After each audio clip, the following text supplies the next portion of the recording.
cepat dimulai makin bagus. Satu lagi nih, masak ikan teri pakai galah. Kita mulai dengan basmalah. Bismillahirrahmanirrahim. Satu lagi ya Bun. Melatih kuntum tumbuh melata. Sayang merbah di Pulau Cemara.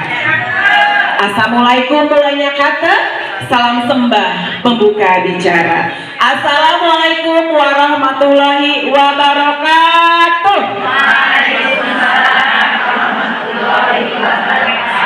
Alhamdulillahirabbil alamin wasta'inu ala umuri dunya wa din walhamdulillahirabbil alamin. Rabbi shrah sadri wa yassir li amri wahlul 'uqdatam min lisani yafqahu qawli amma ba'du. Pertama-tama bunda-bunda sekalian, mari sama-sama kita panjatkan puji syukur kita kehadirat Allah Subhanahu wa taala yang mana pada pagi hari ini yang cerah ini Allah masih berikan kenikmatan untuk kita semua. Nikmat apa Bu? Nikmat iman yang paling penting, nikmat Islam, nikmat sehat walafiat dan rezeki yang barokah. Dan yang paling penting wabil khusus adalah nikmat diberikan kesempatan kita semua bisa masuk ke bulan suci Ramadan. Dan wabil khusus juga keringanan langkah kita Allah berikan kemudahan agar kita sama-sama bisa hadir di majelis taklim ini yang insya Allah ini adalah taman surga yang tentunya dinaungi oleh malaikat-malaikatnya Allah. Karena Bunda, kalau bukan karena izin dari Allah ya, kalau bukan karena kemudahan dari Allah, belum tentu Bunda bisa duduk di sini, ya enggak? Belum tentu bisa hadir, belum tentu sudah rapi duduk di sini untuk menghadiri kajian pesantren muslimah hari pertama ini. Salawat beriring salam, mari sama-sama kita aturkan kepada Baginda Muhammad Sallallahu Alaihi Wasallam beserta keluarganya, sahabatnya dan para pengikutnya yang setia. Mudah-mudahan nih Bunda ya yang duduk di sini mendapatkan syafaat di yaumil akhir nanti. Amin amin ya Allah ya Rabbal alamin.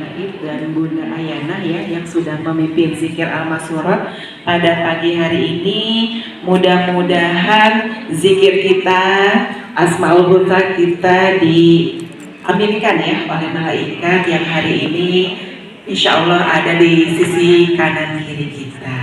Dan mudah-mudahan Allah kabulkan seluruh zikir kita pada pagi hari ini. Bunda-bunda selamat datang. Apa kabar semuanya? Alhamdulillah, luar biasa, Allahu Akbar. Kalau lihat wajah-wajahnya sangat luar biasa ya. Hari ini alhamdulillah ya hari pertama Ramadan. Kemudian Allah ijabah doa kita yang kita sampai pada hari ini. Bunda-bunda masih ingat kita duduk di sini tahun berapa? Tahun lalu ya. Alhamdulillah ya tahun lalu kita duduk di sini dalam rangka pesantren muslimah tahun 1446 Hijriah. Dan alhamdulillah ya setahun berlalu masih mukanya masih sama ya, masih sama muda, masih sama-sama cantik. Yang beda bajunya, kayaknya bajunya baru semua ini ya, wanginya wangi baju baru. Padahal lebaran masih lama tapi bajunya baru semua. Baik Bunda, sebelum kita mulai, mari sama-sama kita ucapkan marhaban ya Ramadan, marhaban ya Karim. Kan doa ini kita panjatkan ya dari beberapa bulan yang lalu pada saat bulan Rajab. Apa doa yang kita panjatkan sama Allah? Allahumma fi Rajab wa Sya'ban wa balikna Ramadan. Alhamdulillah doanya dikabul. Ibu bahagia nggak? Bahagia dong ya. Ini kayak dapat lebih dari durian runtuh ya. Alhamdulillah. Karena tidak semua makhluk Allah bisa masuk ke hari ini. Kita kemarin dengar kabar ya, ada saudara kita yang dipanggil Allah gitu ya. Kemudian tiba-tiba nggak sakit tapi ternyata sudah almarhum dan almarhumah. Jadi kita semua yang duduk di sini terpilih sama Allah untuk memasuki bulan suci Ramadan. Dan tentu ini tidak boleh disia-siakan oleh kita semua ya. Harus kita manfaatkan sebaik-baiknya. Kita berikan ibadah terbaik untuk Allah gitu ya. Baik, sebelum dimulai boleh sopnya duduknya dirapikan dulu ya, biar kita enak nanti mulainya. Kasihan nanti yang datang udah gak kebagian tempat. Boleh maju mungkin ya, sampai batas ini ya, karpet hijau. Boleh Bunda dibantu kita di tengah-tengah kita. Mohon izin saya perkenalkan beliau dari yang diberikan informasi ke saya Ustaz ya. Mohon maaf jika ada yang kurang benar ya. Beliau adalah CEO founder PPA Institute. Ya, alasan lu berarti benar ya Ustaz ya. Kalau saya nanti bilang ya Ustaz. Kemudian beliau juga adalah best selling author, penulis 7 buku. Ada yang udah baca buku beliau? Belum Ustaz. Beli loh. Nanti Ustaz ya tanya bukunya apa aja. Saya sudah pernah baca 1 buku dan isinya luar biasa Ustaz. Dan kebetulan saya juga pernah ikut dari PPA Institute-nya sama Bunda Ahli kalau nggak salah ya. Selanjutnya beliau juga adalah Holistic Happiness Practitioner. Kemudian beliau juga adalah mentor di Elite Circle Global Team. Kemudian beliau juga adalah Master Trainer. Duh, saya jadi malu ya, ini Master Trainer, soalnya kalah jauh saya ya. Mudah-mudahan kita bisa meniru beliau ya Ustaz ya, bagi ilmunya nanti buat kita semua. Beliau adalah Master Trainer di Inner Game Life Coach Academy. Beliau juga adalah pengasuh pesantren karakter Quran, One Quran Institute. Beliau juga adalah Dewan Pembina Yayasan Abul Yatama Indonesia. Alhamdulillah, kalau senyum berarti benar. Deg-degan saya jadinya ya. Baik, kita sambut Ustadz Sony dengan takbir 3 kali. Allahu Akbar, Allahu Akbar, Allahu Akbar. Ustadz, kami persilahkan untuk memberikan materi untuk kita semua. Baik, bismillahirrahmanirrahim. Allahumma ftah lana qulubana wa alhimna rushdana wahdina ila siratikal mustaqim. Ibu-ibu sekalian, saya buka dengan salam. Assalamualaikum warahmatullahi wabarakatuh. Waalaikumsalam warahmatullahi wabarakatuh. Alhamdulillah. Alhamdulillahi haqqa hamdih. Nahmaduhu wa nasta'inuhu wa nastaghfiruh wa na'udzu billahi min shururi anfusina wa min sayyiati a'malina may yahdihillahu fala mudilla lahu wa may yudlil fala hadiya lahu. Asyhadu an la ilaha illallah al-malikul haqqul mubin wa asyhadu anna Muhammadan 'abduhu wa rasuluh al-mab'uts rahmatan lil alamin. Allahumma salli wa sallim wa barik ala Muhammad wa ala alihi wa ashabihi ajma'in. Subhanaka la ilma lana illa ma 'allamtana innaka antal alimul hakim. Rabbi shrah li sadri wa yassir li amri wa hlul 'uqdatam min lisani yafqahu qawli. Alhamdulillah, apa kabar ibu-ibu?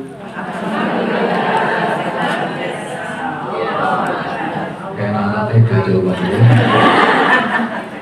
Mudah-mudahan pertemuan kita pagi hari ini Allah curah-curahkan keberkahan. Alhamdulillah Bapak Ibu, insya Allah kita sekarang, saya sangat yakin sedang berada pada lapis-lapis keberkahan. Amin. Yang pertama barokahnya bulan Ramadan Ibu. Bersyukur kepada Allah kita masih diizinkan untuk sampai lagi ke bulan Ramadan.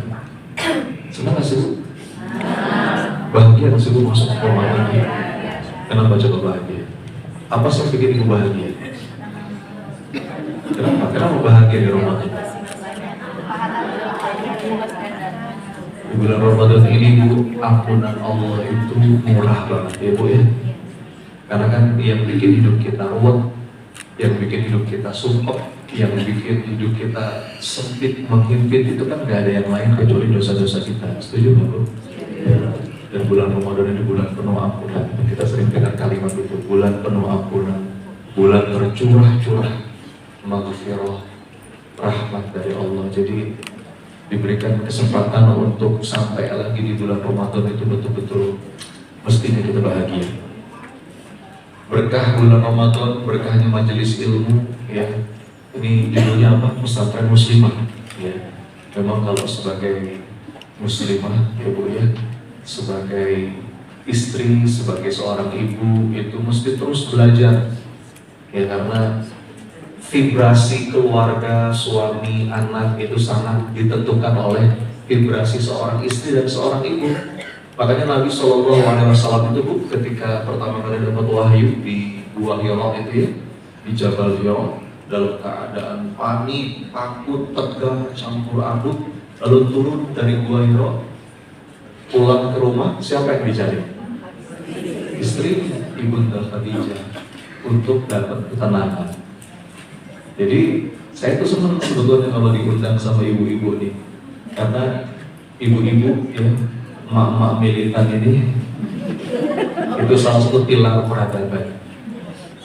Insya Allah kalau ibunya, istrinya soleh, tenang, lapang dadanya, nanti nular ke semuanya tuh Bu. Nular ke suami, nular ke anak.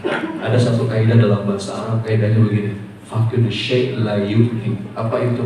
Kita nggak bisa ngasih sesuatu yang kita nggak punya. Saya ulang ya, kita nggak bisa ngasih sesuatu yang kita nggak punya. Maksudnya gimana? Kita nggak bisa menenangkan orang kalau kitanya nggak tenang. Kita nggak bisa membahagiakan orang kalau kitanya nggak bahagia. Kita nggak bisa meyakinkan orang kalau kitanya nggak yakin. Ya, jadi kalau kita pengen punya anak soleh, soleha, itu kaidah intinya kata Nabi SAW, ibda binafsik, mulai dari diri Bu, nggak usah pusing.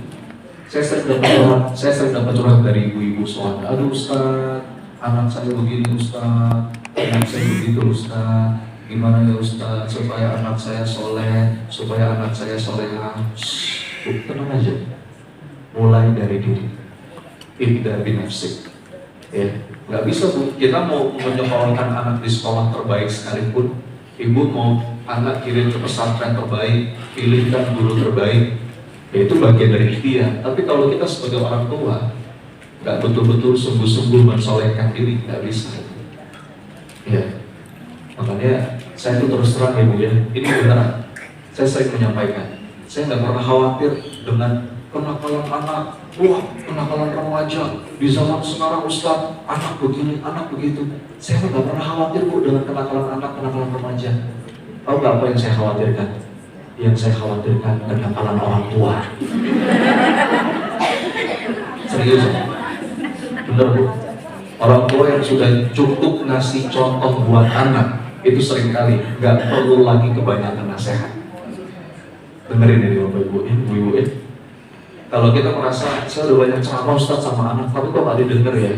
Boleh jadi bukan ceramahnya yang kurang, tapi modelnya yang kurang.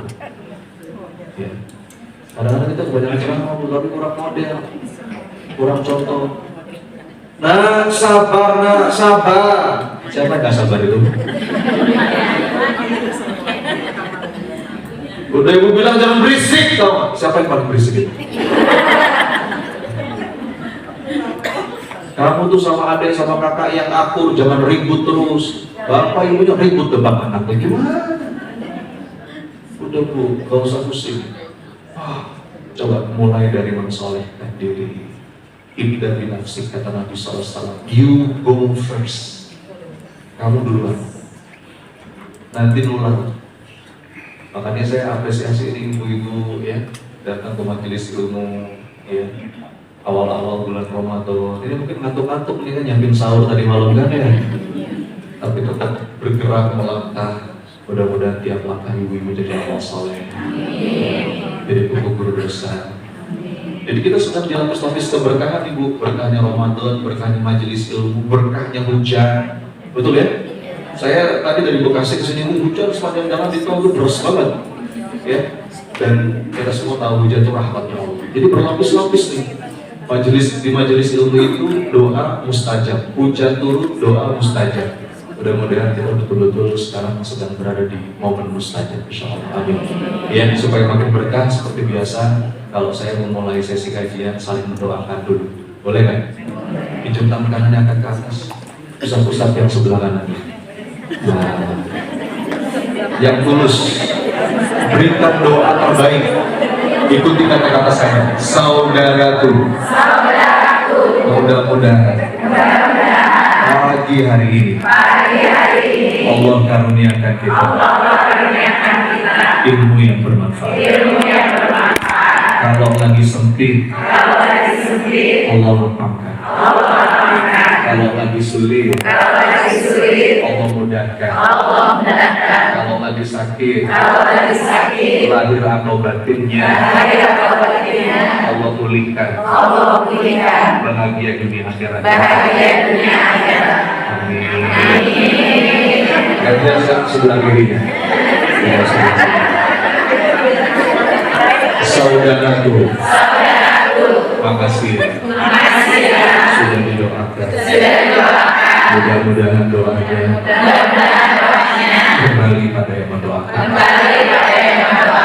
Berikan senyuman paling manis buat kanan kiri. Silakan.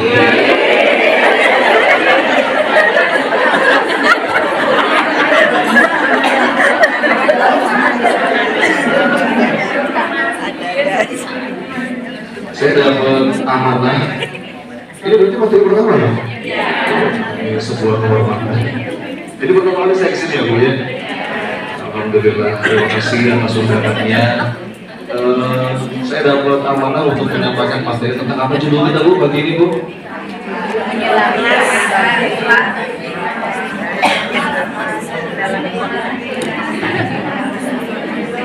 Dulu itu pekerjaan ya. Apa yang itu judulnya? Ini berat ini ya. Materi pertama ngomongin yang berat karena Bu mungkin ikhlas itu ya dalam apa? Ikhlas itu mungkin sering kita dengar, sering kita ucap, tapi ini boleh dikatakan materi cukup berat ya Bu. Karena ini latihan seumur hidup. Ibu untuk bisa sampai pada state hati ikhlas itu butuh latihan. Setuju ya?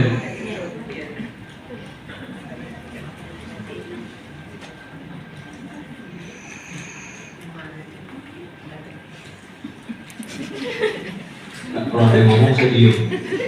Barangkali ada ucapan yang penting. Kalau saya ganggu.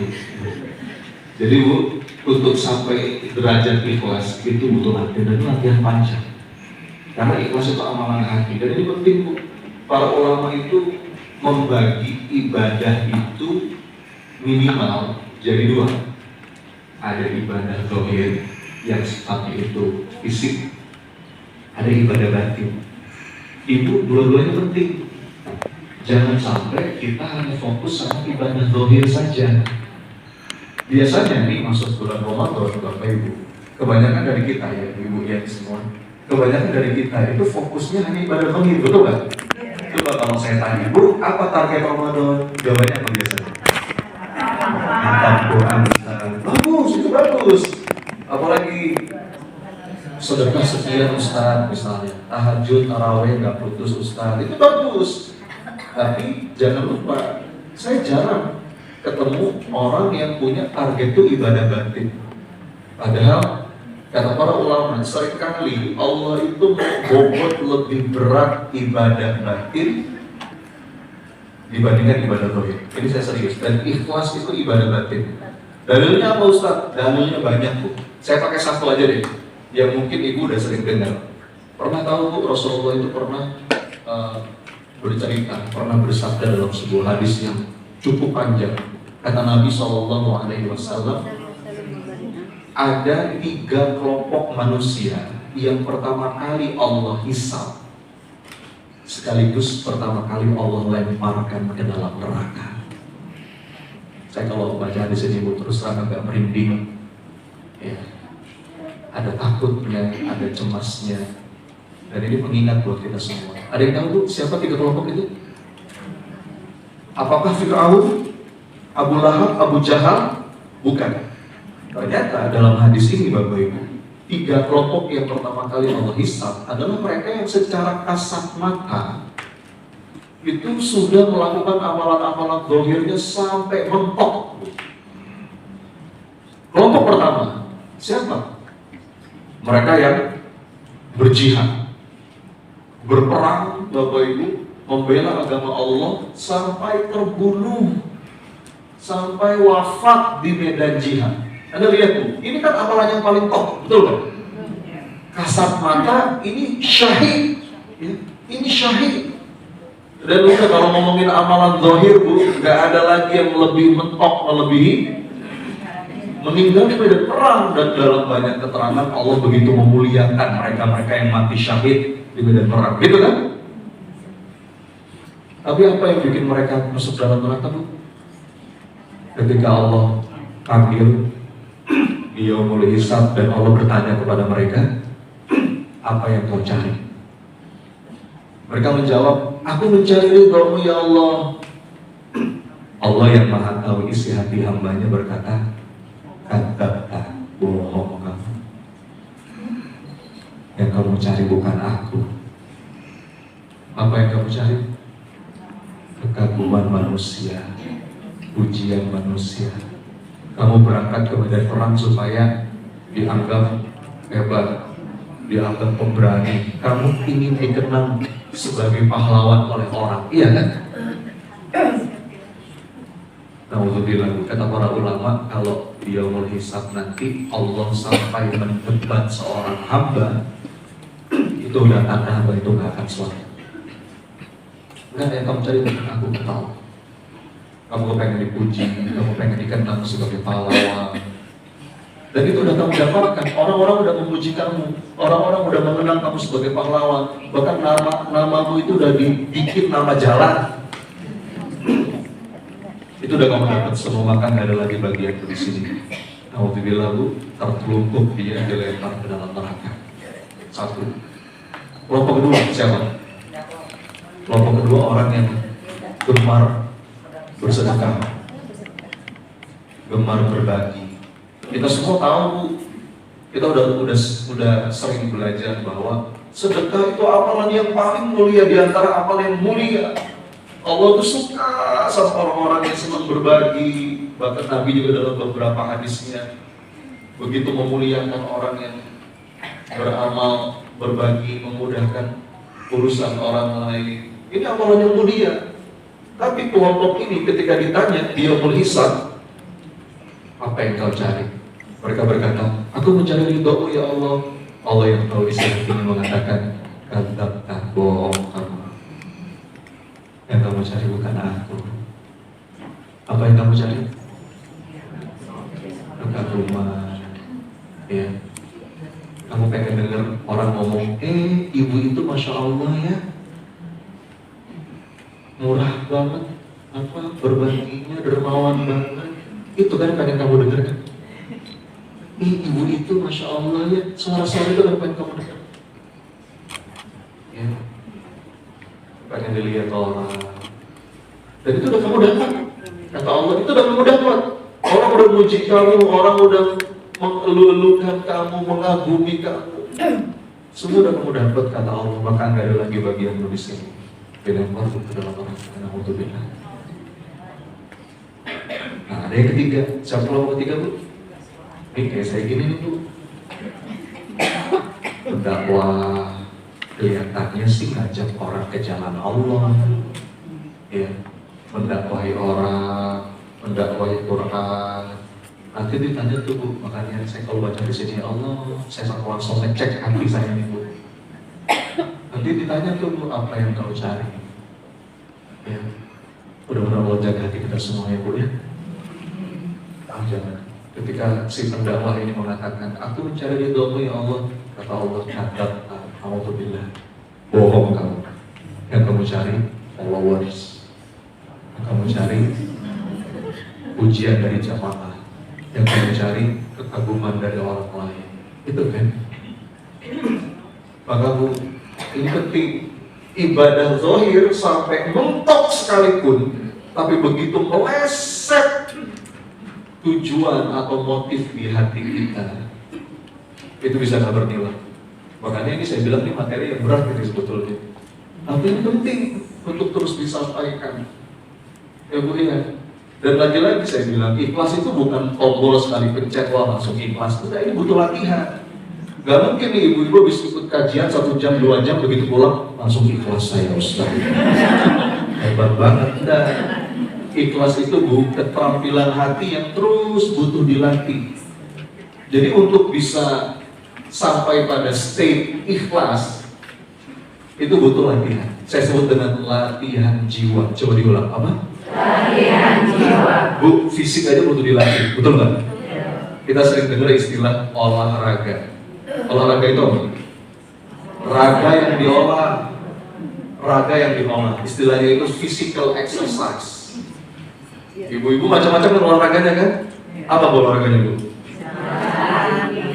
Jalan pagi, ada yang lari pagi, ada yang mungkin angkat beban, jalan nge-gym. Betul Bu, ini perempuan juga perlu angkat beban ya. Saya serius ini. Lari, kan Ibu ini kayaknya jual lari semua ya. Lari dari kenyataan. Apa mungkin ada yang senam, aerobik macam-macam. Apa sih Bu tujuan kita olahraga? Supaya fisiknya sehat, healthy, fit, and strong.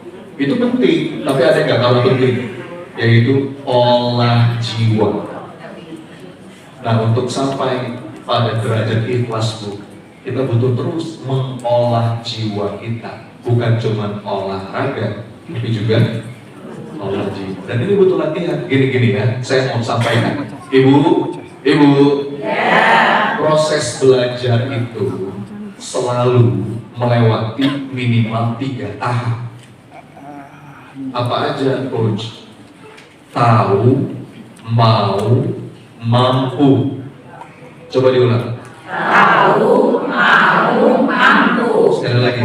Tahu, mau, mampu. Yang pertama apa? Tahu itu apa? Teori. Itu tahu. Memang ini pintu gerbangnya tuh. Kalau kita nggak tahu apa yang mau kita amalkan gitu kan. Nih ibu-ibu datang nih ke pesantren muslimah, ibu-ibu ikut kajian, dengerin mungkin ustadz ceramah, ikut seminar, dengerin motivator, nonton YouTube, apapun. Itu baru tahap pertama. Apa tahap pertama? Tahu. Tapi orang yang tahu belum tentu mau. Itu beda lagi Bu. Kan banyak orang, saya udah tahu sih. Udah tahu saya, iya tahu sih, tapi yang tahu belum tentu mau. Di antara ciri ilmu itu berkah Bu, tahu nggak apa cirinya? Ketika apa-apa yang kita tahu meresap ke dalam jiwa, menggugah kita, berubah tuh jadi tahu menjadi mau. Kalau orang sudah mau Bu, itu beda, getarannya beda. Nah, tapi orang yang mau belum tentu mampu. Betul? Coba sekarang saya tanya, ibu-ibu tahu sabar? Jawab, tahu sabar? Tahu. Mau jadi orang sabar? Mau. Mampu? Belum tentu. Kan kalau dalil mah hafal ya Bu ya? Kalau dalil mah hafal. Nah, ibu-ibu malam-malam lagi scrolling handphone, anak ada tugas sekolah. Mah, ada tugas nih mah, bantuin adek, bantuin kakak. Iya nanti anak ya. Habis isya. Jadi begitu udah sholat isya, mah udah sholat isya nih kapan belajarnya? Iya nanti anak ya, nanti. Tungguin akhirnya, mah udah ngantuk nih kapan belajarnya? Sabar nak. Inna Allaha ma'as sabirin. Hafal dalilnya.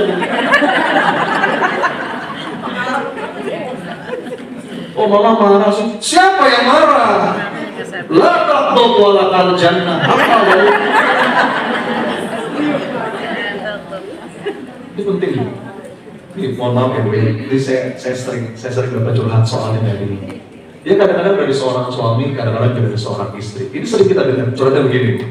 Ustaz, maaf ya Ustaz, istri saya Ustaz sering banget ikut kajian Ustaz, hampir seminggu sekali Ustaz, seragamnya ganti-ganti Ustaz, ikut pesantren muslimah Ustaz. Maaf ya Ustaz, Kelakuannya nggak ada yang berubah. Rahasianya begitu. Oh sebaliknya, seorang istri, Ustaz suami saya Ustaz, dia hafal Quran Ustaz, dia berceramah loh Ustaz, tapi kok kelakuannya sering dengar? Tahu nggak kenapa? Karena kita tuh sering terjebak pada ilusi ilmu. Ilusi ilmu itu apa? Dengan kita sudah tahu, mungkin kita hafal dalilnya, terus kita merasa kita udah di situ. Oke? Nanti dulu. Itu baru tahap pertama, Bu. Orang yang tahu belum tentu. Jadi gini, saya mau bilang begini, ini alhamdulillah Bu, Ibu datang ke pesantren muslimah, sering ikut kajian. Tapi saya mau bilang, datang ke sini tidak otomatis solehah.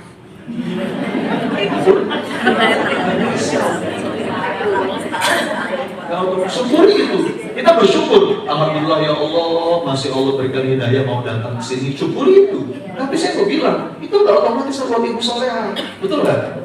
Karena tahu mau belum tentu mampu.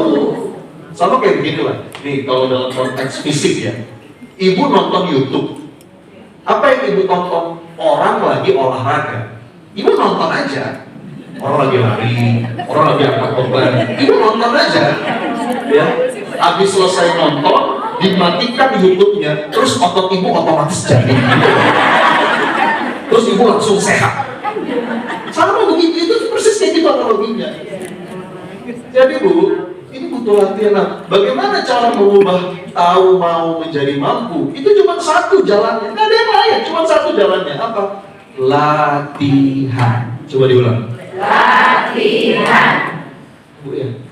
Dan saya mau nanya, Ibu, yang namanya latihan, kira-kira langsung bisa tidak? Tidak. Mana ada latihan langsung bisa? Jatuh bangun, sakit-sakit dulu, betul? Ya, orang kalau pertama kali olahraga, Bu, pertama kali nge-gym misalnya, angkat beban, itu sakit dulu, Bu, betul nggak? Itu nggak mungkin langsung jadi ototnya. Kenapa? Proses untuk menemukan ikhlas, mungkin sakit-sakit dulu, Bu. Sakit dulu, berat, ya. Tapi Allah lihat, Bu. Ibu ya, Allah lihat. Jadi ini penting. Nah, sekarang sebelum kita masuk bagaimana? Jadi mau tahu caranya? Bagaimana latihan supaya bisa ikhlas? Mau tahu? Kalau mau tahu nggak apa-apa. Saya sudah sampai di sini. Terima kasih. Bila taufiq wal hidayah. Mau tahu caranya Bang? Nah, sebelum kita bahas bagaimana latihan untuk menemukan ikhlas, kita perlu samakan dulu definisinya. Ikhlas itu apa sih Ustaz? Gampangnya begini Bu. Ikhlas itu ketika sudah putus harapan di hati kita kecuali hanya kepada Allah. Ya, udah gak ada pamrih lagi di hati kecuali pamrihnya sama Allah. Ibu, kalau pamrih sama Allah boleh nggak? Bukan hanya boleh, wajib. Pamrih sama Allah itu Bu, itu wajib, harus, bukan hanya boleh. Dan itulah definisi ikhlas. Definisi ikhlas itu pamrihnya sama Allah. Udah gak pamrih lagi sama selain Allah. Karena kalau selama kita masih berharap kepada selain Allah Bu, kita susah bahagia. Sampai ada sebuah kalimat yang sering saya kutip, berharap kepada manusia adalah patah hati yang disengaja. Coba diulang Bu, gimana?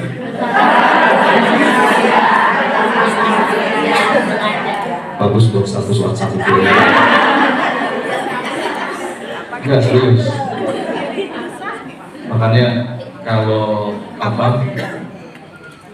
kata Sayyidina Ali, beliau ngomong gini, aku sudah pernah merasakan semua kepahitan hidup, tapi demi Allah tidak ada yang lebih pahit melebihi pahitnya berharap kepada manusia.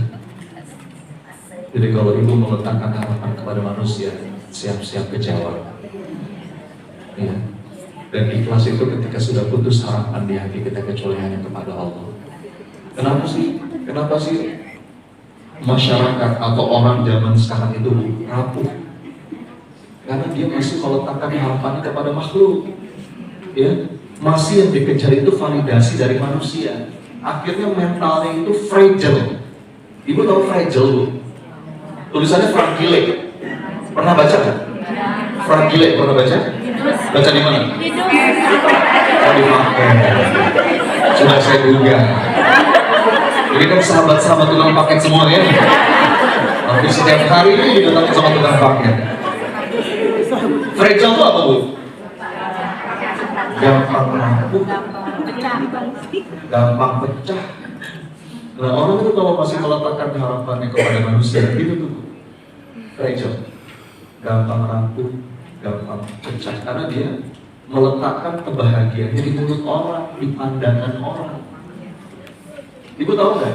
Ini bukan kata saya. Ada sebuah penelitian dari seorang profesor psikologi namanya Rory O'Connor.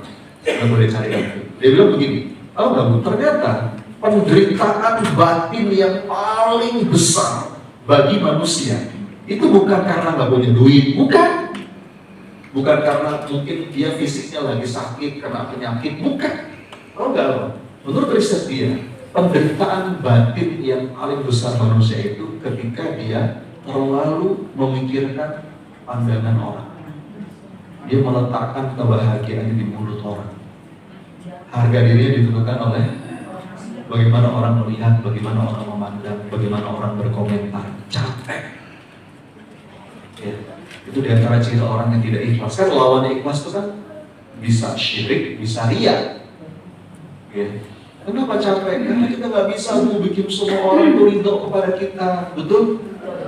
Kata Imam Syafi'i, inna ridhon nas ghayatun la tudrak. Apa artinya? Berharap semua orang suka kepada kita mustahil. Betul Bu? Semurni apapun niat kita, sebaik apapun sikap kita, kita nggak akan selamat dari komentar manusia. Apalagi netizen yang maha benar dengan segala komentar. Ini sering saya ceritakan. Masih ingat Bu kisah yang bapak sama anak bawa keledai itu, masih ingat Bu? Gimana ceritanya? Saya ulang terus ya. Bapak sama anak bawa keledai. Anaknya di atas, bapaknya di bawah, menuntut keledainya jalan. Diomongin orang kan? Dikomentari manusia. Apa kata orang? Apa kata netizen Bu? Betul, lihat tuh. Tuh anak zaman sekarang gitu tuh. Gak punya adab sama orang tua, gak punya etika.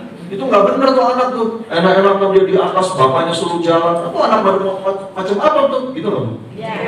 Bapaknya dengar Bu. Nah, salah. Tukerannya naik, tukerannya. Bapak di atas, naik keledai, kamu di bawah. Tolong tuntut keledainya ya. Jalan mereka. Salah lagi? Salah lagi? Apa kata orang?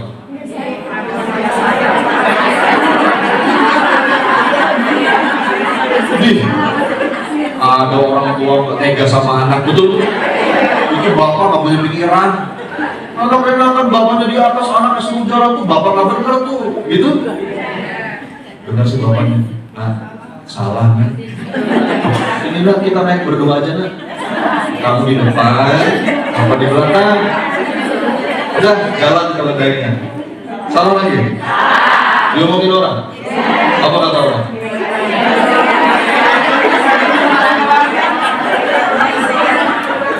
Itu bapak sama anak punya peri kebinatangan, betul? Itu keledai kecil loh, dinaikin berdua, zolim tau gak? Itu tuh nyiksa binatang tau gak? Langsung di demo sama aliansi pecinta keledai. Bapak dia kan pulang salah. Udah enak kita turun aja lah. Turun mereka berdua kok. Dituntut aja keledainya. Jangan. Salah lagi. Diomongin orang. Apa kata orang? Bapak sama anak punya otak. Kalau dia cuma dituntut, fungsinya apa coba? Bapak jadi dengar, nah salah lagi. Akhirnya apa saking bingungnya? Ya udahlah saya gendong aja kalau dia. Sekarang semua orang sepakat dia orang gila tuh. Jadi betapa lelahnya kalau kita meletakkan kebahagiaan itu di mulut orang. Mau sampai kapan? Halo, Bu, Ibu, capek.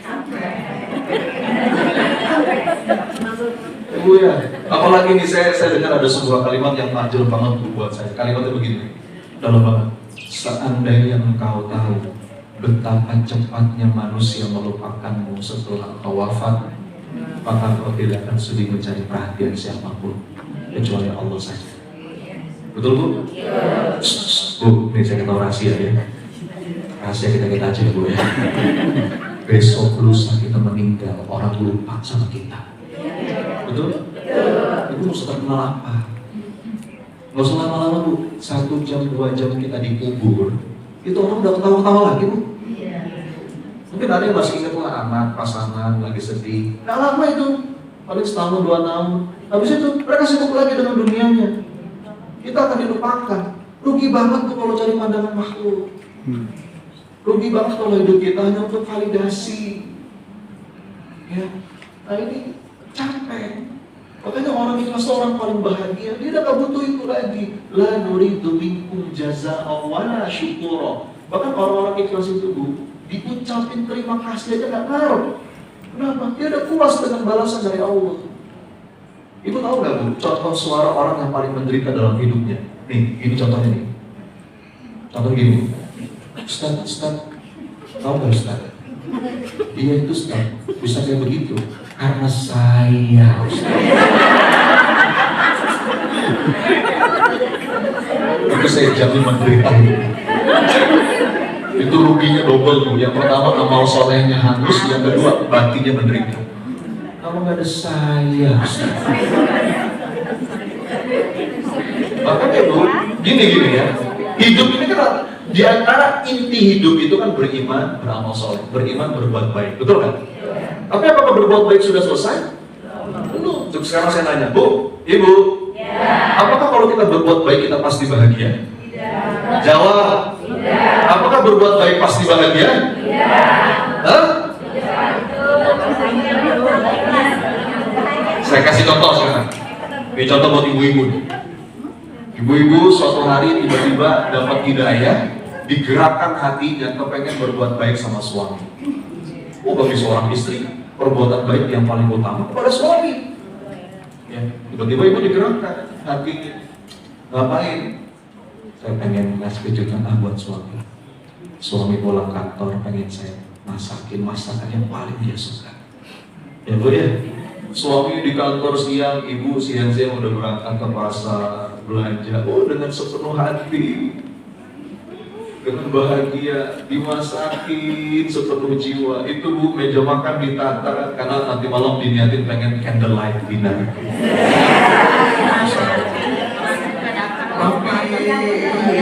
Bukan cuma makanan berat, disiapin 9-9-nya. Ibu tahu ini pasti suami paling suka. Dah beres tuh. Ditungguin kan? Dan habis maghrib, habis isya, kok belum pulang ya suami? Macet kali. Ibu tungguin, ibu lapar-lapar, ibu tungguin tuh, ya. Akhirnya pulang juga. Yang ditunggu-tunggu alhamdulillah tiba. Suami datang ketok pintu.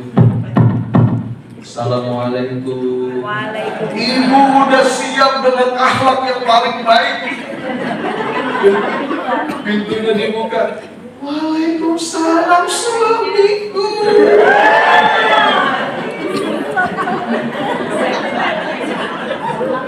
Dia masuk, ditunjukin itu meja makan, surprise gitu kan. Itu Bu, suami wajahnya kayak orang bingung gitu ya. Kata suami ibu, Mama ngapain gitu. Kok gak bilang-bilang sama ayah? Kata ibunya, kok bilang-bilang bukan surprise namanya ayah. Terus aku kata suaminya, Bu, Mama, mohon maaf. Tadi tuh ada klien penting datang ke kantor. Ayah diajak makan sama atasan. Gak mungkin ayah gak ikut. Mana makanannya enak banget lagi. Ayah makan banyak. Jadi sekarang ayah udah punya uang. Tadi lagi banyak kerjaan di kantor. Ayah ada pusing ini, jadi ayah mau langsung tidur aja. Udah Bu, masuk kamar mandi sebentar, tidur ke kamar. Ayo, gimana perasaannya? Jawab. Jangan langsung solehah jawabannya. Gimana perasaannya? Oke, sekarang saya balik pertanyaannya. Tolong jawab. Apakah berbuat berbuat baik itu pasti bahagia? Apa niatnya? Ibu, kalau kita niatin karena Allah, itu udah selesai. Ibu belanja ke pasar, ibu masak, itu udah jadi amal soleh, udah selesai, udah tuntas. Saya sering bilang begini Bu, berbuat baik itu levelnya macam-macam. Ada orang berbuat baik niatnya supaya yang dia baiki terjerat hutang budi kepada dia. Ada nggak? Itu namanya manipulatif. Kebaikan yang manipulatif. Ada orang berbuat baik, memang dia niatnya supaya dia nurut. Memang gini Bu, setelan kita nih, fitrahnya kita sebagai manusia, kita ini hambanya kebaikan. Kita hambanya kebaikan. Kalau ada orang berbuat baik terus sama kita, lama-lama kita gimana? Lama-lama kita akan sungkan, betul nggak? Lama-lama kita nggak bisa ngomong tidak tuh. Lama-lama kita nurut pasti. Itu setelan kita, dan ada orang yang memanfaatkan itu, namanya manipulatif. Dia berbuat baik supaya orang terjerat hutang budi sama dia. Ya, itu sebetulnya bukan perbuatan baik. Itu manipulasi di situ. Yang kedua, ada orang berbuat baik supaya dapat validasi kan. Yang ketiga, ada orang berbuat baik supaya transaksional. Saya berbuat baik supaya kamu baik. Saya berbuat baik supaya kamu gak jahat sama saya. Itu transaksional. Kalau kita masih di level itu Bu, lelah. Ya. Nah, kebahagiaan itu baru kita rasa ketika dari lelah berubah menjadi lillah. Bu, saya berbuat baik bukan agar Anda baik. Kalaupun saya berbuat baik, Anda berbuat buruk, itu bukan masalah saya. Itu masalah Anda nanti.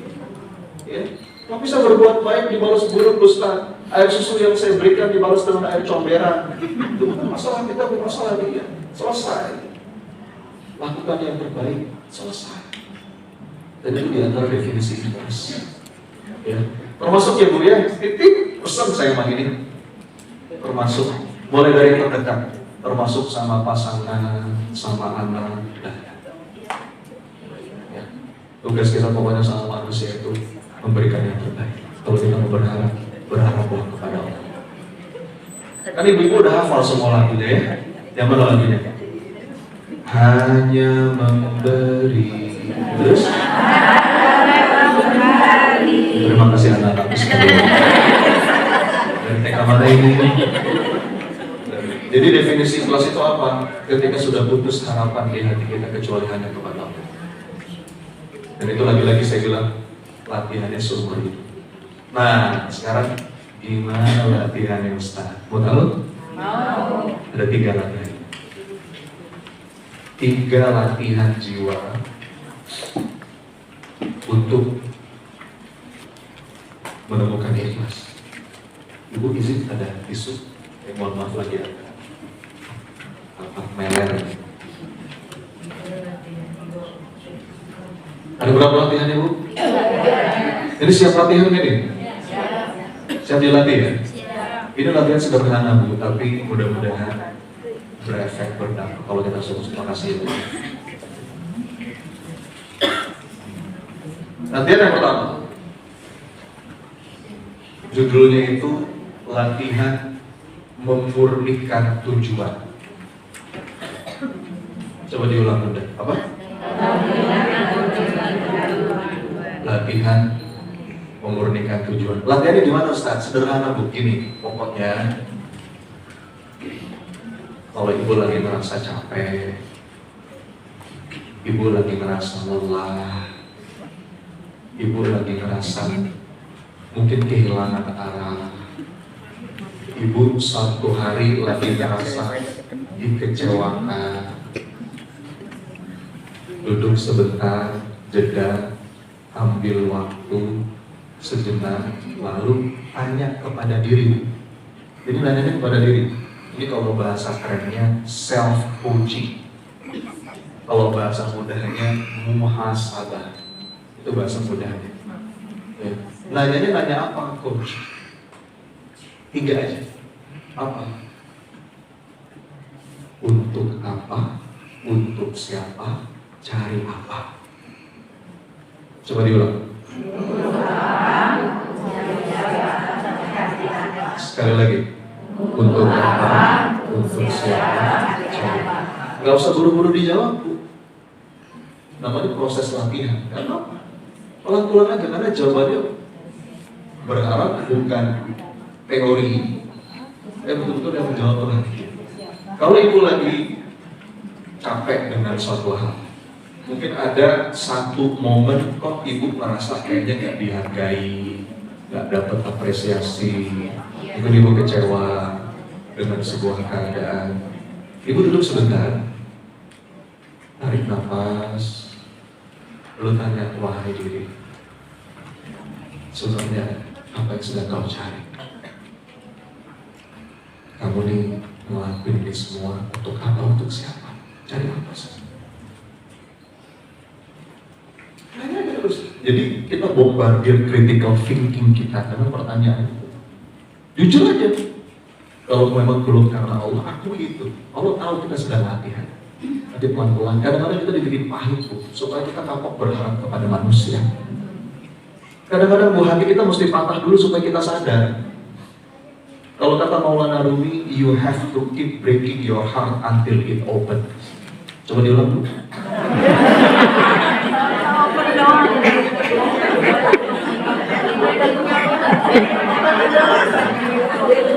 You have to keep breaking your heart until it opens. Apa artinya?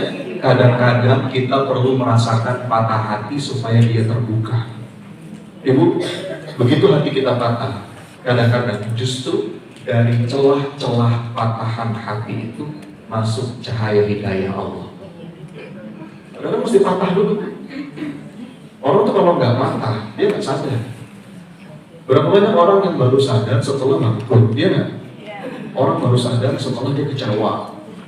Orang baru sadar setelah ditinggal sama orang yang dia cintai. Baru dia kapok tuh. Iya ya Allah, capek. Aku nggak mau lagi berharap kepada selainmu ya Allah. Kadang-kadang kita mesti begitu dulu. Nah, maka kita nanya. Gak usah buru-buru dijawab. Wahai diri, apa yang sedang kau cari? Ini Bu, ngomong-ngomong ya. Ini kan tentang titik tuju. Kebahagiaan kita, kedamaian kita dalam setiap gerak langkah kehidupan itu sangat tergantung apa yang kita tuju. Nih, saya pakai analogi ya. Bu, kalau tujuan kita besar, kita nggak mudah goyah untuk hal-hal yang remeh. Kita mudah damai dalam prosesnya. Contoh, ini ada yang pernah naik gunung nggak di sini? Barangkali ada dulu waktu mahasiswa jadi pecinta alam gitu, ada yang pernah nyobain dulu. Bu, saya nggak suka naik gunung. Ada beberapa teman saya yang hobi naik gunung. Bu, sejujurnya kalau kita lihat orang naik gunung itu enak nggak sih? Berat apa? Capek ya? Kadang-kadang kita berpikir ngapain sih gitu ya? Bawa tas berat gitu kan, nanjak ke atas. Itu kan berat gitu ya. Tapi orang yang suka naik gunung, dia kira-kira menikmati nggak prosesnya? Kenapa coba? Dia punya tujuan. Yang dibayangkan dia puncak, betul ya Bu ya? Saya kalau tanya sama teman saya tuh, dia ngomong gini, aduh Mas Sony, susah dijelasin Mas, tapi kalau udah sampai atas itu Mas, kebayar semua gitu. Ada teman saya tuh yang lebih naik gunung, saya tuh Mas kalau mau naik puncak gunung, saya tuh niatin pengen sujud di atas puncak gunung. Saya pengen di atas puncak, kalau saya sujud di situ, itu nikmatnya bukan main Mas. Intinya dia punya tujuan Bu, dan itu yang membuat prosesnya, walaupun berat, bisa dia nikmati, betul? Atau gitu deh ya, gampang-gampang deh. Ada yang lagi diet, ada yang suka diet, ada? Ada. Nggak, saya mau nanya, diet itu sebetulnya enak apa nggak enak? Nggak enak. Jujur deh, diet itu enak apa nggak enak? Nggak enak. Bahagia atau menderita sebetulnya? Menderita kan dulu ya? Iya. Lihat es krim, aduh, martabak manis, aduh, lihat sebelah. Tapi apa yang membuat orang yang sedang diet itu, dia tetap menikmati prosesnya walaupun menderita? Apa coba? Exactly. Dia punya tujuan. Apa tujuannya? Macam-macam. Tujuannya macam-macam. Ada yang pengen sehat, ada yang pengen tampil menarik di depan suami, ada yang pengen cantik, ada yang pengen nampak indah, macam-macam. Tapi intinya, ketika seseorang itu punya tujuan, Anda lihat ya, apalagi tujuannya semakin jelas, maka proses ke arah sana, seenggak enak apapun, bisa dia nikmati dengan bahagia. Betul? Kira-kira kebayang gak sih Bu, orang yang tujuannya tuh pengen disayang sama Allah. Makanya kata Allah dalam Quran, la khaufun 'alaihim wa la hum yahzanun. Orang itu yang tujuannya pengen diridhoi Allah, dia tuh gak ada sedih, gak ada susah, yang ada bahagia saja. Jadi orang-orang itu orang-orang tujuannya cuma satu, pengen disayang sama Allah. Bu, Ibu, ini sering saya tanyakan, ini fundamental banget. Sekarang saya minta ibu-ibu pilih. Kalau seandainya saya minta ibu pilih mana? Jawab, dikasih atau disayang? Jawab yang tegas. Disayang. Benar. Oke. Ini keburu pikiran nih. Coba dipikir-pikir dulu. Dua-duanya boleh Pak Ustaz, itu mau usah ditanya. Kan pertanyaan saya, kalau seandainya ibu saya suruh pilih mana? Dikasih atau disayang? Ayo jawab. Jawab yang mantep. Disayang. Pintar. Kenapa saya bilang pintar? Dengerin ya, dengerin. Karena kalau dikasih belum tentu disayang. Ibu pernah ngasih uang sama tukang parkir, Bu? Ini sayang,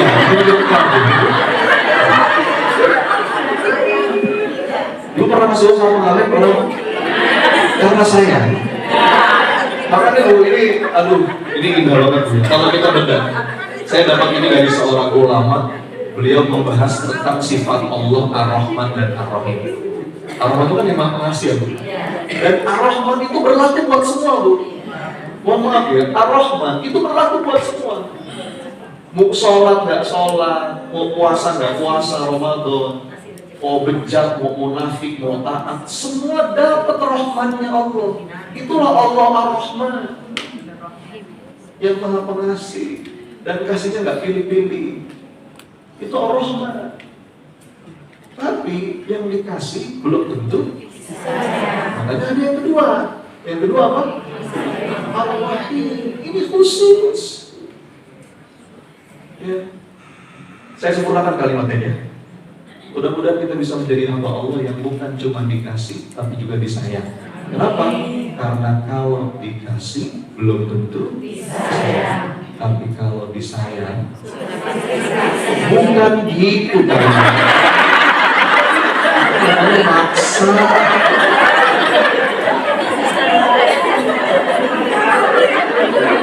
Emang kalau ibu sayang, ibu pasti ngasih. Ibu sayang sama anak, semua pasti dikasih. Nanti dulu. Jadi gini kalimatnya, saya sempurnakan kalimatnya, jangan dipotong dulu nih. Mudah-mudahan kita bisa menjadi hamba Allah yang bukan cuma dikasih, tapi juga disayang. Kenapa? Karena kalau dikasih belum tentu disayang. Tapi kalau disayang biasanya dikasih.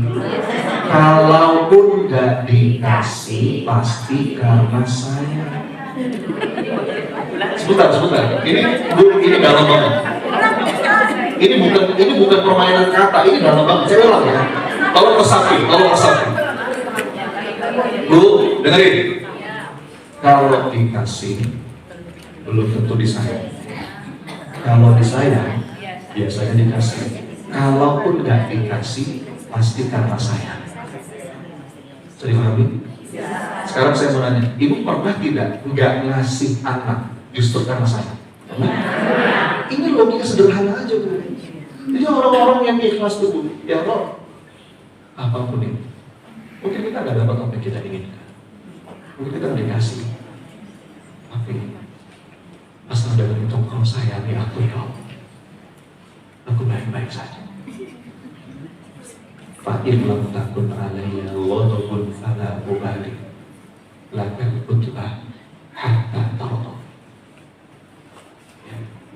Ya Rabb, apapun keadaannya, kadang enak, kadang gak enak, kadang dipuji, kadang dihina, kadang punya, kadang gak punya, kadang di atas, kadang di bawah, kadang dijunjung, kadang dibanting, kadang mendapatkan, kadang kehilangan, kadang sehat, kadang sakit. Apapun itu ya Allah, asal dengan itu Engkau sayangi aku baik-baik saja. Dan itu diantara kedalaman makna dari ikhlas. Ibu, orang-orang ikhlas tuh aja. Ya. La khaufun alaihim wa la hum yahzanun.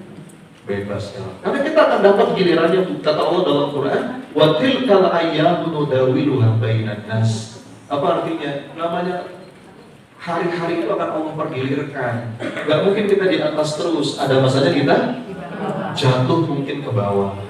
Gak mungkin kita punya terus. Ada waktunya kita gak punya. Ada waktunya sehat, ada waktunya sakit. Justru malah bahaya Bu, kalau sehat terus punya terus, kalau nggak hati-hati jadi korun, jadi Fir'aun kita. Fir'aun itu nggak pernah sakit seumur hidup, sampai dia merasa dirinya Tuhan. Ya. Kadang-kadang kita perlu jatuh supaya kita sadar bahwa kita dihamba. Bebas ya. Apapun pergiliran musim kehidupan, musim panas, musim hujan, musim rambutan, musim durian. Ya Allah, asal dengan itu kau sayangi aku baik-baik saja. Bu ya, jadi kebayang gak sih kenapa orang-orang ikhlas itu ajak steady, istilahnya itu steady, patient. Dia itu nggak mudah tumbang, dipuji dia nggak terbang, dicaci dia nggak tumbang. Karena dia nggak meletakkan harapannya kepada makhluk. Dia nggak butuh validasi dari makhluk, yang dia harap kau sayangi aku ya. Ya Bu ya, Ibu jangan suka cari-cari validasi dari manusia. Mohon maaf ya, termasuk ke anak, itu nggak usah Bu yang cari validasi. Nah, ibu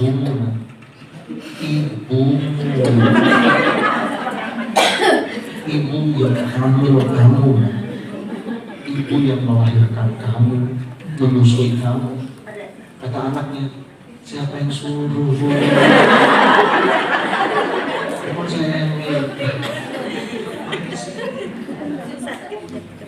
termasuk ya kadang-kadang seorang suami juga gitu kepada seorang istri. Aku yang banting tulang, bukan daging dia mungkin. Itu udah selesai di sisi Allah Bu. Gak usah disebut-sebut. Ya Bu ya. Ya mohon maaf aku saya lupa. Jadi itu yang pertama, murnikan tujuan. Ini baru satu nih Bu. Apa lantai yang pertama? Memurnikan tujuan. Nanya ke dalam diri, wahai diri, apa sih yang kau cari? Untuk apa? Untuk siapa? Cari apa? Dan gak usah buru-buru dijawab, udah. Pelan-pelan aja. Sampai mudah-mudahan satu titik kita menemukan, satu fase hidup kita menemukan untukmu ya Allah. Di situ kita akan menemukan kelezatan iman, manisnya ikhlas. Manisnya ikhlas. Ketika udah putus semua harapan di hati kita kecuali hanya kepada Allah. Ibu, saya tambahin satu latihan. Ini sering juga saya sampaikan. Salah satu latihannya Bu, kalau ibu pengen memurnikan tujuan, mau tahu nggak? Kalau kamu tahu nggak apa-apa, saya nggak jadi. Mau tahu nggak? Nah, latihannya perbanyak amal-amal rahasia. Apa Bu? Perbanyak amal-amal rahasia. Ini mohon maaf ya, yang di TikTok ada 4.000 orang yang nyimak nih Bu. Tapi handphone saya mau baik, mohon maaf, ini kayaknya bakal berakhir. Kasih ya teman-teman ya. Apa? Perbanyak amal. Ini saya disclaimer dulu. Tidak semua amal itu harus rahasia. Tidak. Ada beberapa amal yang bahkan perlu kita tampakkan, betul? Itu namanya syiar. Ada yang perlu nampak Bu. Apalagi yang wajib-wajib itu sebaiknya nampak supaya jadi syiar. Sholat wajib, apalagi laki-laki yang berjamaah ke masjid itu tampakkan. Makanya azan keras, ya kan? Gak apa-apa, terang-terangan aja. Pak, mau kemana Pak? Mau sholat berjamaah ke masjid. Itu syiar. Ibadah haji itu wajib, nggak apa-apa ibu bikin, mau berangkat haji, ibu bikin walimatus safar, umumkan kepada tetangga, mau doa ya bapak ibu, saya mau berangkat haji, nggak apa-apa, itu syiar namanya. Bahkan sedekah pun itu harus ada yang nampak, betul? Supaya jadi syiar.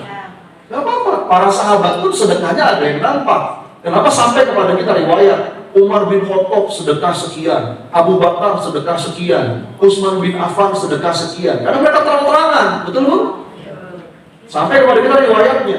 Apa-apa, tapi Bu, kalau kita sungguh-sungguh serius mau latihan, merasakan manisnya ikhlas, memurnikan tujuan, di samping itu ada amal-amal yang rahasia.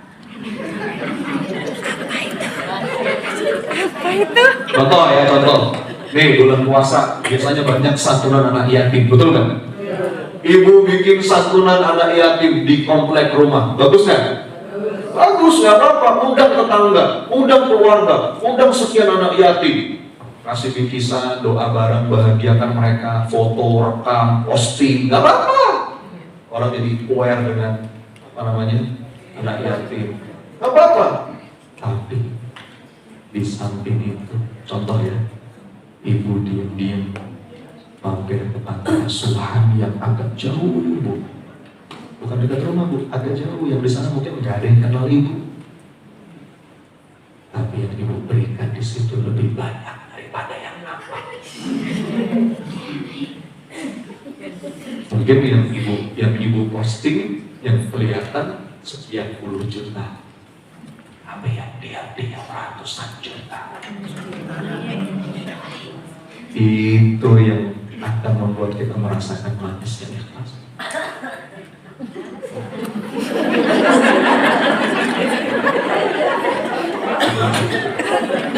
Termasuk ya Bu, ya saya pernah dengar cerita Bu, ini indah banget.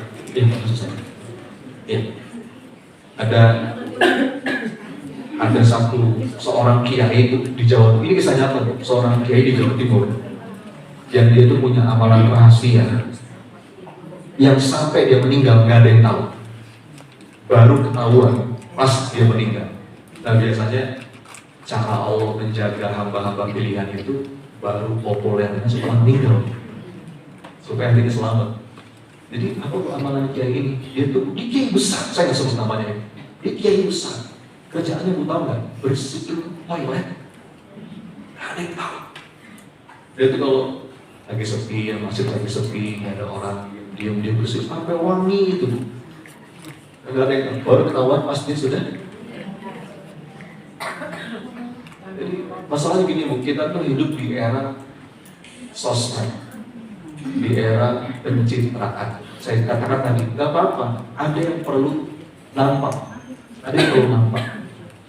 Tapi di samping itu ada amal-amal yang cuma Allah yang tahu. Itu latihan supaya kita nggak butuh lagi validasi dari makhluk. Ciri ikhlas itu begini, dia nggak ingin dipuji, dia nggak takut dicaci, ya. Dia nggak pengen dihargai, dia nggak butuh validasi. Jadi Bu, itu yang pertama, memurnikan tujuan. Ya Bu ya. Orang yang udah sampai level ini Bu, bahkan yang lain salah paham pun dia bisa tetap tenang. Gak apa-apa Bu, ada orang salah paham, kita perlu klarifikasi 1-2 kali di forum yang tepat. Tapi kita nggak bisa memaksa semua orang harus setuju sama kita, betul? Bahkan kalau kata Sayyidina Ali itu, sebetulnya kita nggak perlu menjelaskan tentang diri kita kepada siapapun. Kenapa? Karena orang kalau sudah benci, dia nggak butuh itu. Tapi orang kalau sudah suka, kadang-kadang dia nggak butuh itu. Orang sudah benci tetap benci, betul Bu? Jadi udah Bu, tenang hidup itu. Yang penting ya Allah. Kita sekarang suka sibuk dengan apa kata orang. Apa kata orang? Apa kata orang? Tapi kita kadang-kadang lupa memusatkan fokus perhatian kita kepada apa kata Allah. Ya. 1, memurnikan tujuan. Lanjut. Ada berapa latihan yang mau kita bahas? Berapa menit lagi waktu saya? Nanti kita akan tutup dengan doa bareng Ibu ya. Saya tuh sering menyampaikan kalau setiap kali diundang di majelis taklim, Ibu, kalau Ibu datang ke majelis taklim, sesi yang paling mestinya Ibu tunggu-tunggu itu sesi apa? Doa. Karena doa di majelis Ibu itu mustajab. Ini rautuh, kan Ibu pengen umroh masuk rautuh, ya. Rautuh itu biar diijabah Ustaz. Padahal majelis Ibu juga rautuh. Raudhah min riyadil jannah, kata Nabi SAW. Ya, taman di antara taman-taman surga. Jadi kalau saya titip ya, kalau misalkan tidak ada yang urgent banget, kalau ibu datang ke majelis ilmu, tungguin sesi doanya. Ya, karena itu yang lebih penting daripada materinya. Oke? Latihan pertama tadi apa? Memurnikan tujuan. Gimana latihannya? Bertanya pada diri. Nanyanya apa tuh? Hidup sebentar, jeda. Ini penting loh, jeda itu penting. Jeda itu penting. Kadang-kadang kita nggak pernah jeda, bergerak terus. Padahal dalam agama kita bahkan saking pentingnya jeda, minimal 5 kali jeda dalam sehari. Lewat apa? Sholat. Setiap sholat duduk, alhamdulillah berpuja, Allahumma sholli ala Muhammad. Ini makin barokah majelis kita ya. Itu suka merinding kalau di majelis itu terus hujan. Aduh, merinding ya.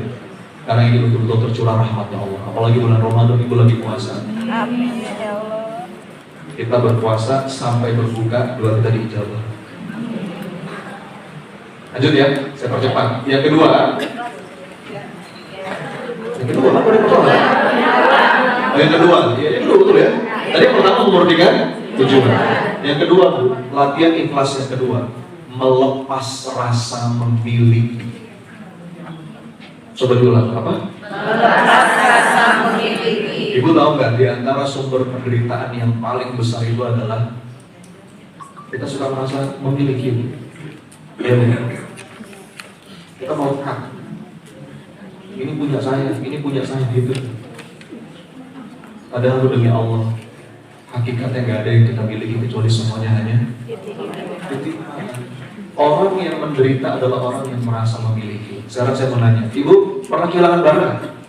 Yang agak berharga gitu, pernah? Apa contohnya? Hilang apa?